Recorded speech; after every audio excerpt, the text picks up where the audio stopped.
time for the best coverage of the top stories in sports. The Sports Wrap with Jason Page starts now. Indeed it does, and great to have you with us for another Wednesday edition of the show. Coming to you from my hometown, East Haven, Connecticut this week. On the road, bringing you Sports Wrap as we travel on the East Coast. Got first pitch duties tomorrow for the Hartford Yard Goats, AA affiliate of the Colorado Rockies. Out here for that. Had a wedding to go to.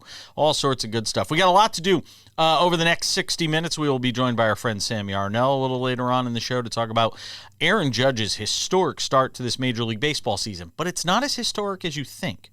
We'll get into that. Also, what are the odds makers saying about Judge hitting 400 at the All-Star break versus what they think about the chances of him hitting 400 for the season are.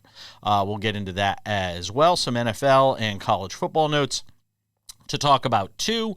Ryan Ballengee will join us from Golf News Net to talk about the U.S. Open at Oakmont, which gets started on Thursday. And doesn't the conversation just begin and end right now with Scottie Scheffler? I'm sure it does. We'll talk about that too.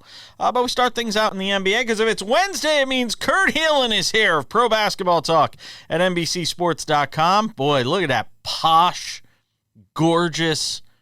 What are we at? Like a Holiday Inn Express, a Marriott Courtyard? It's got to be a Marriott Courtyard. If it's you, it's always Marriott Courtyard in Indianapolis, Indiana, home of Game 3 of the NBA Finals on Wednesday night.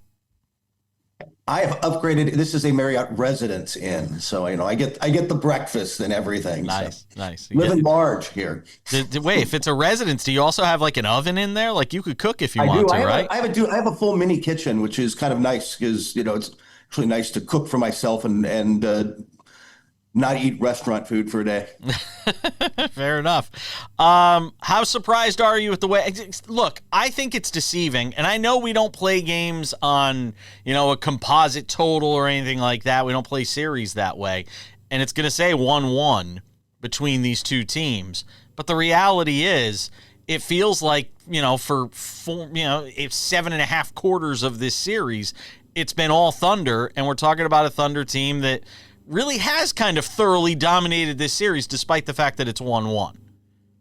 Yeah, I think my favorite stat or most telling stat out of the first two games is that the Thunder have led this series for 91 minutes and change, and the Pacers have led for less than 2. And that really tells the story. This has been a dominant series. They just couldn't close out game 1. And I think game 3 tells us a lot. The Thunder talked about it at practice yesterday. They know they're about to get the Pacers' best punch. This is going to be it. This is the game Indiana feels they're home. They're with their crowd. They're energized. They're going to want to get out and run. If they don't win this game, it makes game 4 must win. It puts a lot of pressure on them. I think today is going to be telling, but I think you're right. I think game 2 was more the norm for this series, and it's not just, by the way, Tyrese Halliburton's got to get going. Pacers have got to find a way to slow Shea. They've got to slow that offense down. Thunder offense was on fire in game 2. Yeah, it certainly was. Works better when my mic's on. It certainly was between, in what we saw in game 2. And Pascal Siakam, too. I mean, you're talking about the Eastern Conference Finals MVP, the 30-point performances. And Pascal Siakam's got to show up, too, here, Kurt. I think they're going to use him more. Look, he's one of the few guys on that team that really creates an isolation. They really get their offense out of the flow of the system for most of those guys, Nembhard and Nesmith. It's threes out of the system, and Halliburton is the conductor and orchestrator of that. He does have to be more aggressive. He does have to get downhill. They've got to get him the ball. Even if it's off pitches and stuff, they've got to get him flowing a little more. But at the end of the day, I do think they need more out of Siakam. The problem they run into is the problem they're running into with everything, which is, hey, you can put Alex Caruso on him. Well, yeah, he gives up 5 inches or whatever it is, but Caruso is a fierce defender. And Jalen Williams has gotten a lot of time, the majority of time on him. Somebody who can physically match up with Siakam and is a great defender. And it just comes back to the fact that there are so many quality defenders on the Thunder that they can hound you on the ball and still be completely solid off of it. Yeah. And look, I mean, say this, though. We saw the Thunder with their bounce-back performance in Game 2 we've seen Indiana be resilient in these same sorts of situations. I wouldn't be surprised if this is a 2 or a 3-point game, late stages of the fourth quarter, and we're talking about Indiana figuring out a way to steal another game here. This still feels like at this point it could wind up being a 6-game series. I absolutely think you're right. I think that this is, like I said, you're going to get their best punch today. You're going to get a really good Indianapolis effort or Indy effort, and they are good at winning these games close. They do believe in themselves at the end of games in a way that manifests that reality, frankly, for a better way of phrasing it. I think game 3 is critical for them, but I think they do have a legitimate shot. I think that they are going to be much better. And by the way, the Thunder they've laid some eggs in game 3 in the playoffs. Where do you put what we're seeing from Shai Gilgeous-Alexander in this postseason? All the 30-point performances, a huge number as far as that's concerned. Are we giving him enough credit? Because I know there's been so much about the free throw merchant stuff that's been made, but are we giving him enough credit for what he's done in this postseason? Because it feels like, despite winning MVP, it still feels like we're selling him short right now. Yeah, and I think game 2 was a masterclass of he had 30-plus points again, actually 4 less than game 1, but it was getting Chet Holmgren going for that little run in the first. It was getting J-Dub going and other guys going. Caruso got the guys off the bench going. His ability to set the table in a way that the Pacers need Halliburton to do was beautiful in game 2, and then that opens up stuff for him, and he's just also tough to stop. Yes. The herky-jerky motions, the foul drawing is there. He's also so good from the mid-range. He gets to the shot you're willing to give up and hits it. Yeah, the lost art of the mid-range. Who do you think wins tonight? I'm going to take the Thunder. I think that they unlock some stuff, and I think they're serious, but I'm with you. I think this is a game that's going to be tight late, and the Pacers will have a legitimate shout at. I think if they don't win this one, they've got to look. I think game 4 is going to be telling. Whoever wins tonight, the other team has to bounce back and win game 4. I think game 4 is going to be very telling in this series. Yeah, I think the Pacers. I think if the Pacers win tonight, we could be talking about a 7-game series. I would not be shocked in the least bit if somehow they stretch this thing out. And quite honestly, if they lose in 6 or 7 games, it is a remarkable achievement when you consider just how good this Thunder team is. Again, they've been sold short all year. They've won over 80 games. They won 68 during the regular season. We got more to do with Kurt Helin on the other side.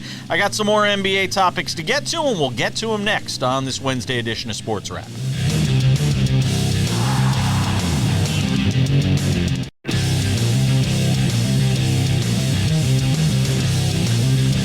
All right, let's take it to segment 2.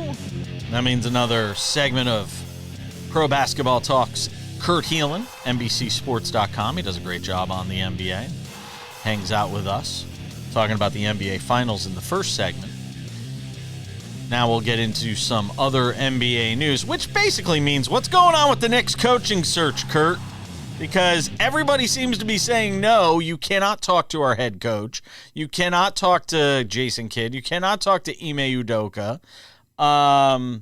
Does the cone start to narrow more and more to Michael Malone? I mean, does Budenholzer get a call? Where are we with this as it relates to the Knicks? It's one of the NBA commandments, Jason. Thou shalt not covet thy neighbor's coach. And it's too late. No, you left out Minnesota, by the way. They were rejected on Wednesday by the Knicks, despite some flirtation and some level of flirtation with Jason Kidd and maybe some level of mutual interest that didn't get anywhere. They got nowhere with Chris Finch in Minnesota or Ime Udoka in Houston. And now they're back to sort of square one, except with just some more names eliminated.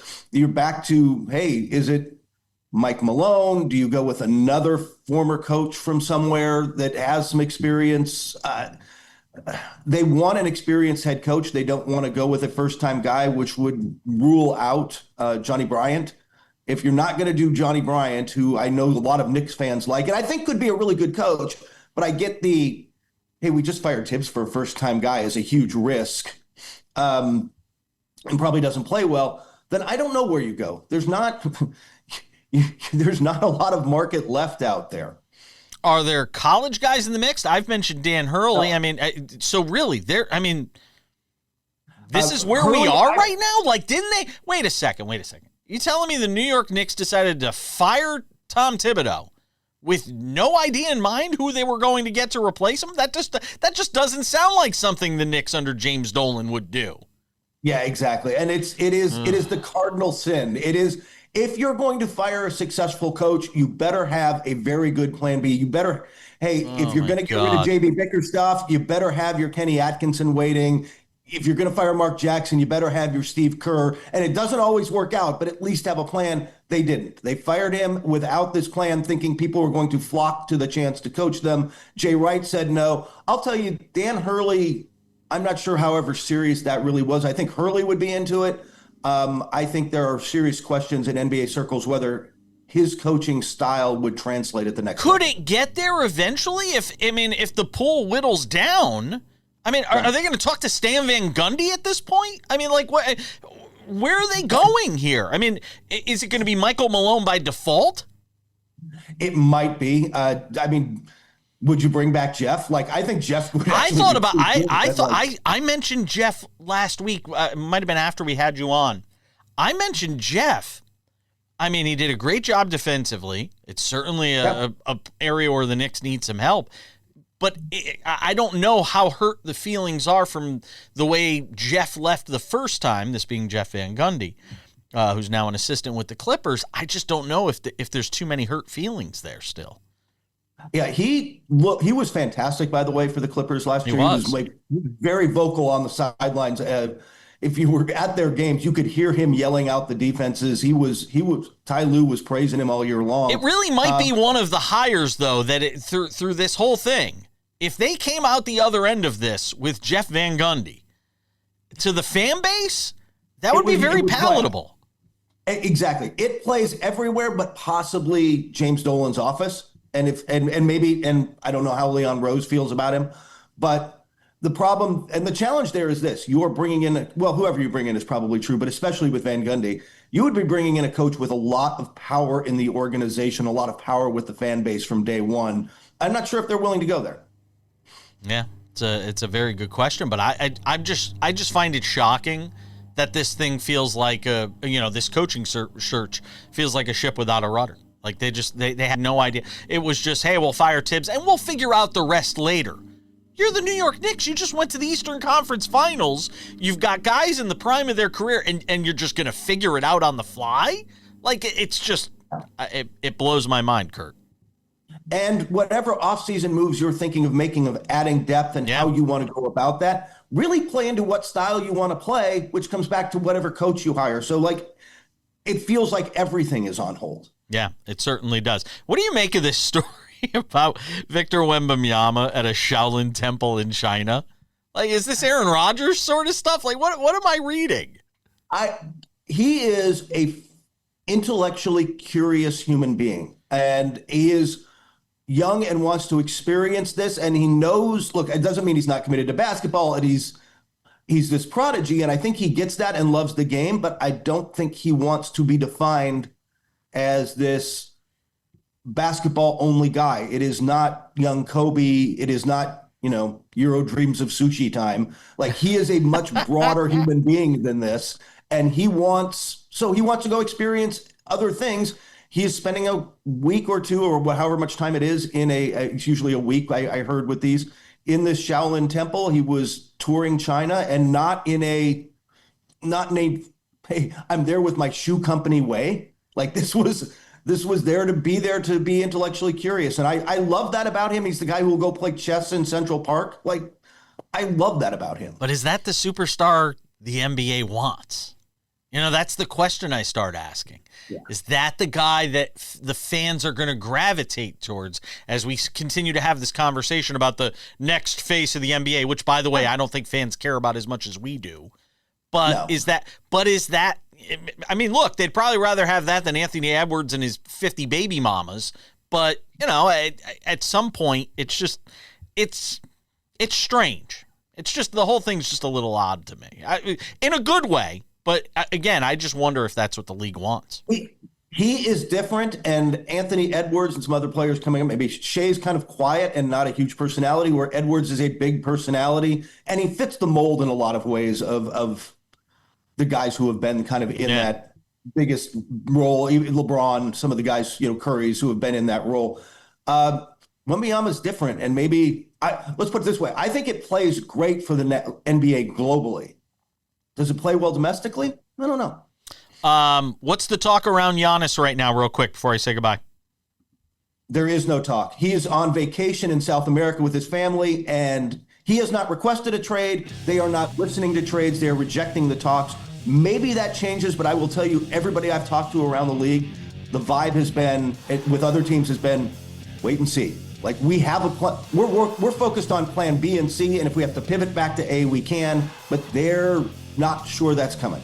Kurt Helin, Pro Basketball Talk at NBCSports.com. Check them out during the NBA Finals. Enjoy Game 3. We'll talk to you soon, my friend.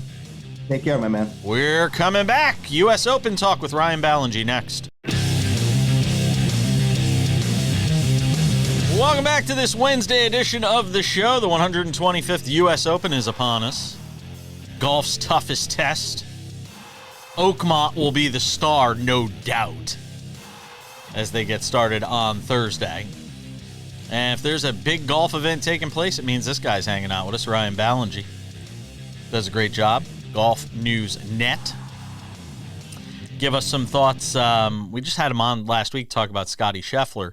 And I mean, look, the conversation obviously begins there with the way he's playing right now. He is playing the best golf in the world. So obviously your favorite coming into this event.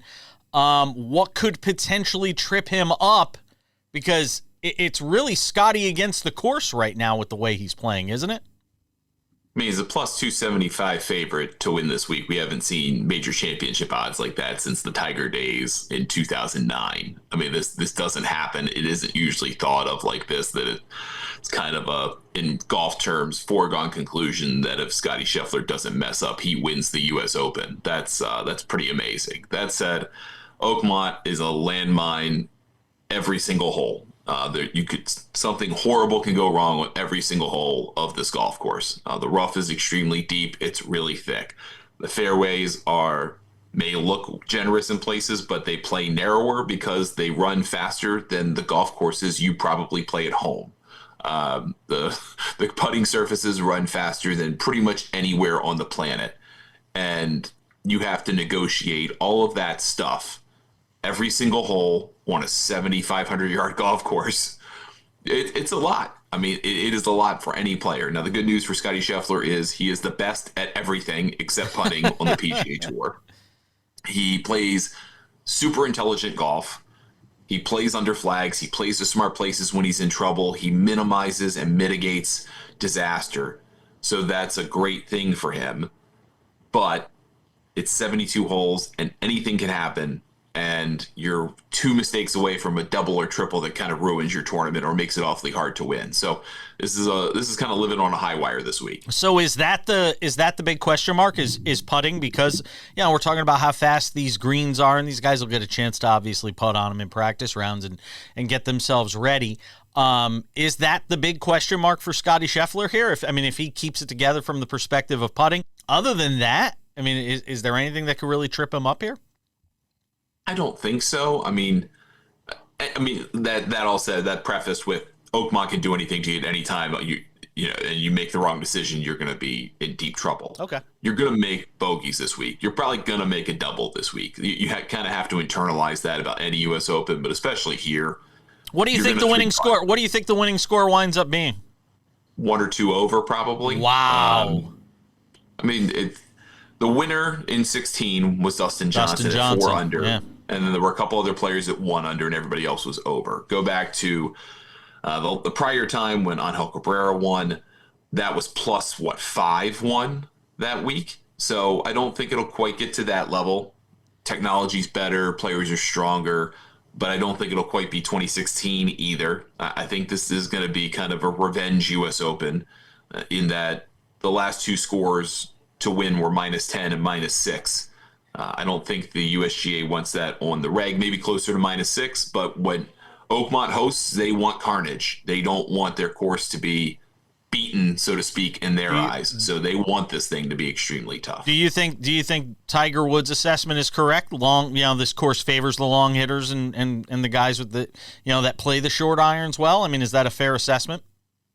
I think it's just a fair assessment of the U.S. Open. I mean, if you look at the last kind of, let's just say 10, 15 champions, and you look at their driving distance rank on the PGA Tour at the time, or LIV in the case of Bryson DeChambeau, if you look at their ranking at the time, it's in the top 15.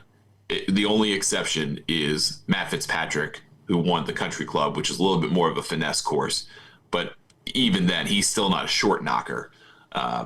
You gotta get the ball out there. Like, if you're gonna miss fairways, and everyone's gonna miss them, you'd rather have a wedge in your hand and get a chance to the green than have a wedge in your hand and still leave another wedge from the fairway. All right, let's talk about some of the other guys here in the final few minutes. Obviously, Rory is struggling coming into this thing. We saw him win the Masters, and ever since, it's been basically a train wreck for him.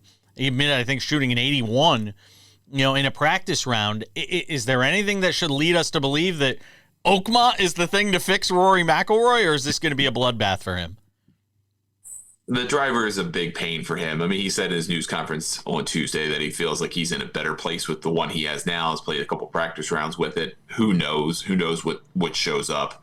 That's going to be trouble if he can't get off the tee. That's his best facet of his game. If he can't get off the tee, he's in deep trouble. That said, he's been the runner-up here in the U.S. Open the last 2 years, so he knows how to play U.S. Open-style golf on a more scoreable version of the U.S. Open. This is not going to be that, I don't think. So that might be a struggle for him. Bryson DeChambeau, he's obviously been in the mix here, playing. He's played good golf, obviously, in the majors. Give me a sense for where Bryson's game is coming into this U.S. Open and what the mad scientist can do. I think he's tailor-made for this championship. I mean, we just talked about having to have kind of the brute force to be able to win. That's what he did in 2020 when he won at Winged Foot. He said this is a harder test. At Winged Foot, you can kind of just mash it out there and with his strength kind of force up a short iron and run it up to the green. You can't do that as much here. So it's going to be a little bit more difficult in that regard. I think the challenge for him is a third or a fourth round where he seems to kind of take a little dip in scoring and performance for whatever reason, and that's not uncommon.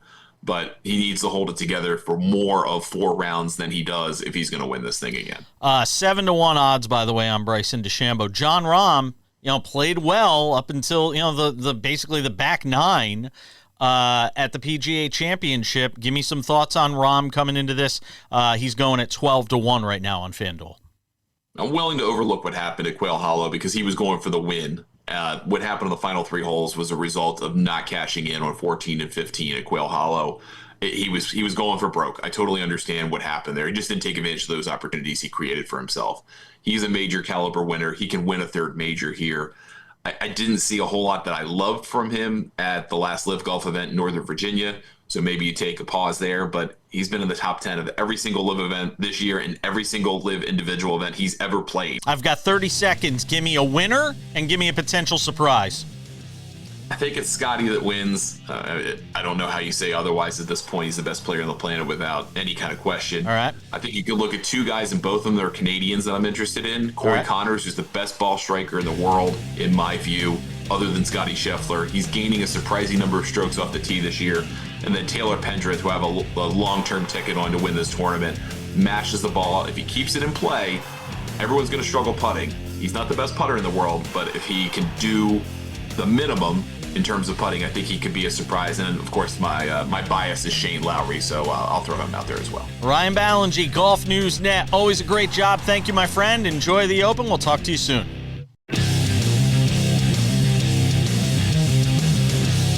We welcome you back to this Wednesday edition of the show. Coming up in 10 minutes, some NFL news you can use, some football news you can use. Aaron Rodgers spoke. So, of course, cameras were all recording. Talk a little bit about what he had to say out at Steelers camp yesterday as he joined his Steelers teammates. Broadcasting remotely this week, today in Connecticut, in East Haven, Connecticut, my old childhood home, as you can see behind me. Sam Yarnell joins us for the first time on the show today. And Sam, Aaron Judge just keeps on keeping on. I mean, just sort of ho-hum nobody really seeming to pay all that much attention to it, but he's now hitting .396 with 24 home runs and 58 RBIs. By the way, do you go RBI or RBIs? Just curious. What do you go with? Do you go? I don't think that I have like a staunch. You don't have a stance on either. I think I've probably used both in my lifetime. Yeah. It may be more just like what did I have for breakfast that morning kind of deal. Yeah, I think it's RBIs. I like RBIs. I just think it flows. RBI feels like a verbal typo. So I'll go with RBIs. But anyway, he hit his 24th home run of the season. My God, for people who didn't see it, there it is, and there it goes. He almost hit it out of Kauffman Stadium last night. A couple more hits for him. He's hitting .396 on the season as we approach mid-June. I've asked this question of David Ardsma. I don't know if I've asked it of you. When will you take the idea of 400 seriously? Is it after the All-Star break? I think it's probably, as much as it's crazy what he's doing right now as a power hitter, I don't think you go crazy about it until after the All-Star break. No, I'll believe it on like September 15th. It's baseball, Jason. You and I, it's actually really funny that you mentioned that part of it, because for whatever reason, the stars must have aligned. And I was scrolling through my own Twitter feed the other day trying to find a clip of something that I was going back to reference. And I came across something from the very first week that you and I started doing the show together. Okay. 2 years ago at this point. Okay. And we discussed a betting market. This is when I was doing mostly betting stuff on the show. I think I know what you're going to go with. And we discussed a betting market around this same time for Louis Arise. A contact hitter, a guy who always puts up an insane average. Yeah. He was hitting even higher than Aaron Judge's right now. I think his average was like 407 or 411. I referenced it in the segment. And the market was whether or not he'll be hitting 400 at the All-Star break. Now, again, this is Louis Arise, one of, if not the best contact bat-to-ball, ball-in-play hitters in baseball. No one's going to deny that. And the number on him, just to have a 400 average at the All-Star break at the time, was like 5 or 7 to 1, and we were talking about how it was a bad bet. It's the natural progression of baseball, Jason. We see these things happen once every couple of years. In Judge's case, I mean, we're talking really historical term, right? We're talking about a decade since we saw someone have numbers even reminiscent of this to start a season. But it's the natural progression of baseball. We'll get through the dog days. Right. He'll play 7 games in 7 days and hit 200, and the average will come down a little bit. All right, let me give you a couple things here real quick. FanDuel, first of all, has the bet up there for him to hit 400. Right now it is plus 850 to have a 400 batting average at the All-Star break. Oh. Plus that's 850 at the All-Star break, which is July 14th. That's basically in a month. He needs to average basically 400 because he's at 396 now. So he basically needs to average 400 just a tick over. 420. Well, no, he's at 396. He's got to hit 420. Why would you say 420 if he's averaging 396? He's 396 through this much of the season. Mm-hmm. It's probably even a little higher than 420 based on the at-bats that he has and the at-bats that he'll get. This is the common misconception with numbers in baseball, right? That 396, Aaron Judge has taken 60-some-odd games to work through, right? Right. It's harder now to raise that batting average than it was even 5 games or 10 games ago, which is why doing something like this is obscene. All right. To hit 400 for the season right now is plus 5,500. 55 to 1. I'd rather bet the plus 850 at the All-Star break. Yeah, I'm kind of with you on that right now. If you're gun to my head forcing me to bet one of them. To talk about like best first halves though, because I was starting to wonder, is this like the best first half we've ever seen? And it's really not. Barry Bonds in 2001 had 39 home runs in the first half, and his OPS was 1.421 in 2004. 360 in 2004, he was at 365 with 23 homers and 131 walks. All-Star break in 27, Lou Gehrig, 397, 29 and 102 at the All-Star break. Yeah. I mean, there are some guys that have had. Ty Cobb was hitting 446 with 41 steals in the first half in 1911. So there have been some insane first halves. I mean, look, for this generation, and again, he's facing way more pitchers. You know, a lot of those guys were facing the same pitchers for, 9 innings every game, Gehrig, Cobb, stuff like that. They weren't facing relievers. They weren't facing specialists. They were telling people where to throw the pitch. Not everybody was throwing 95. It's a different animal, but it does lend you some perspective that as great as this Judge first half is so far, it isn't the greatest, Sam. It's so funny that you mentioned this, Jason. I was having this exact discussion with some baseball researchers last night, and you're right. But it has been a fun first half, and he's not doing it with a ton of help in that lineup, other than maybe Paul Goldschmidt. We're coming back. Some football news you can use next on Sports Wrap.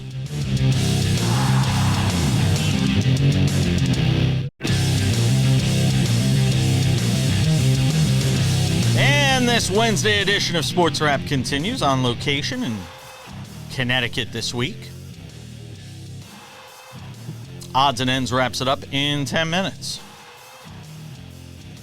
Some news and notes from the National Football League, including Aaron Rodgers, Sam Yarnell's favorite topic to talk about on this show. Because when Aaron Rodgers talks, we all want to listen.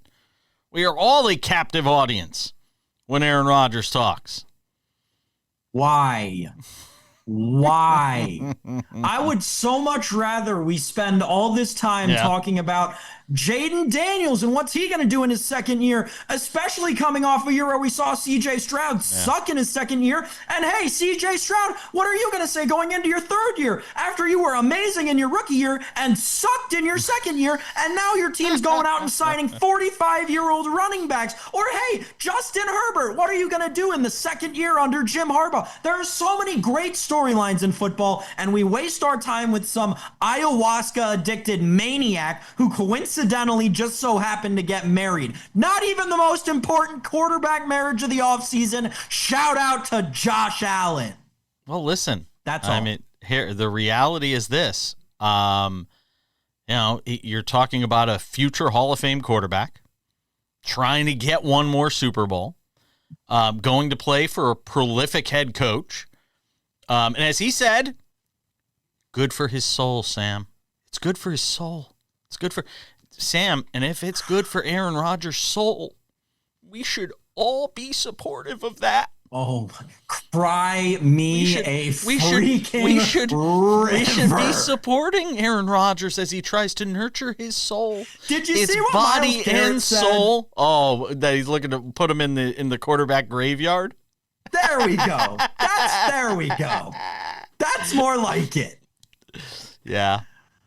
There's a lot of people rooting for Myles Garrett on that one. Not going to lie. There are a lot of people out there rooting for Myles Garrett to add Aaron Rodgers to the quarterback graveyard. Graveyard. All right, easy.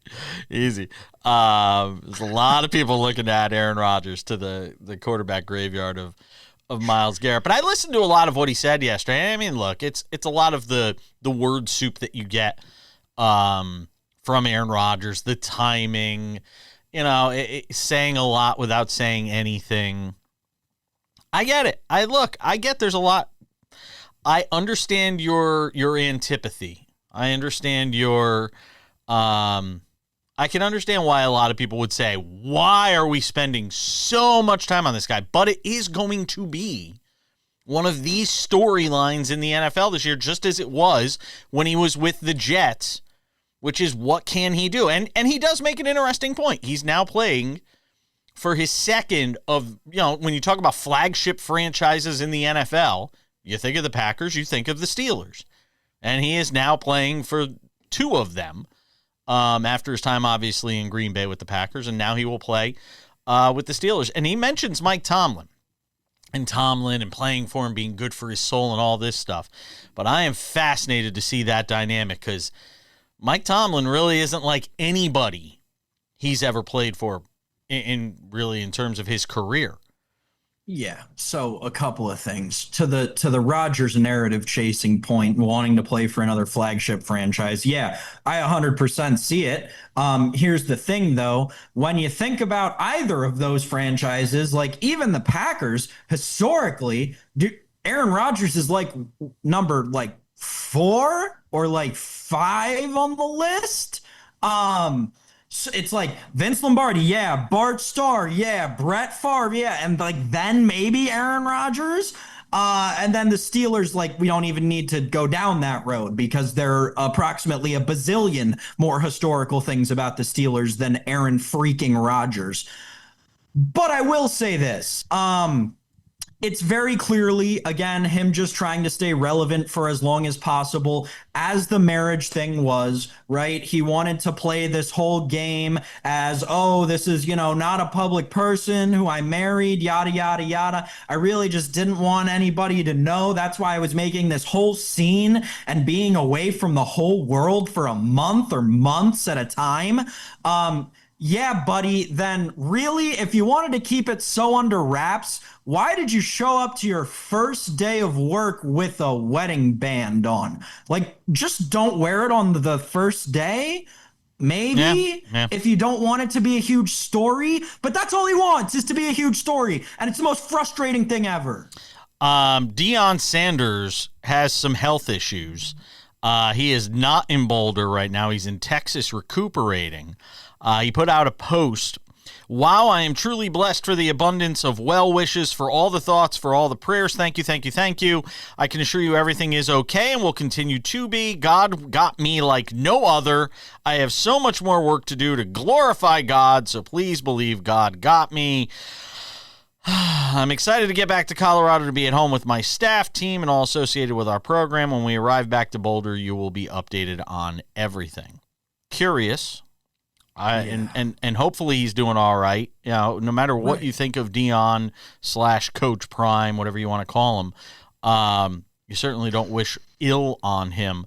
But at the same time, you do have to wonder, this is a guy that's had numerous health issues. He lost 2 of his toes. He's had, the blood clots in his legs and all of that stuff. You have to wonder if he is long for this profession. Well, and Jason, I'm not like the first thing that came to my mind when I was reading this story is, my gosh, the guy just had a son playing under him for 4 years who was projected to be a first-round talent basically that entire time. How long was he just coaching and just putting this to the side? It made me concerned for Deion, and we wish him all the best. Yeah, we do. And we'll see what kind of update we get on Deion Sanders when he does get back to Boulder. All right, we're coming back. Odds and ends to wrap things up in just a couple of minutes. Don't you go anywhere. Lots more Sports Wrap on this Wednesday.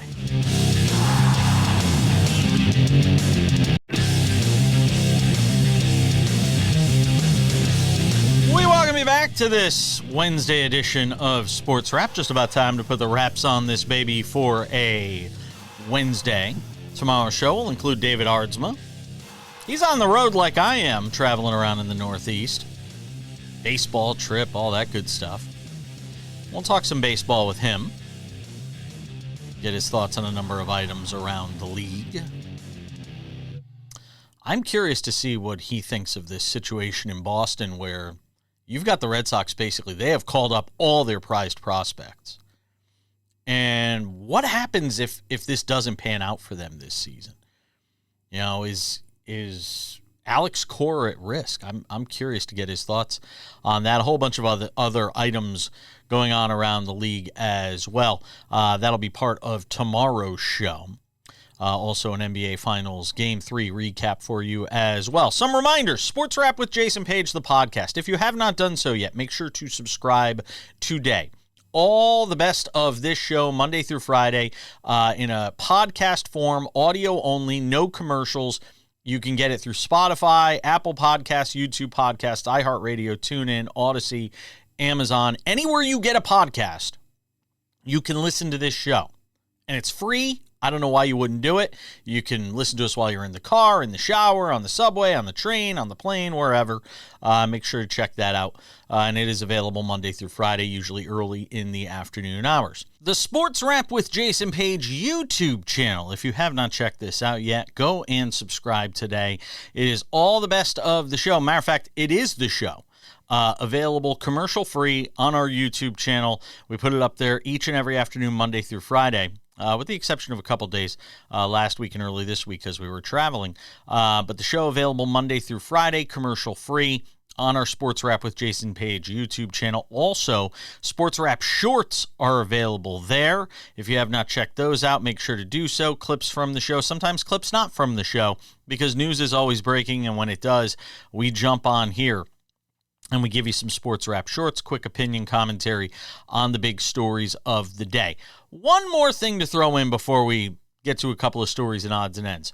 If you are in the Connecticut area, if you are within the sound of my voice, and you are in the New England market watching us, I will be throwing out the first pitch for the Hartford Yard Goats on Thursday night.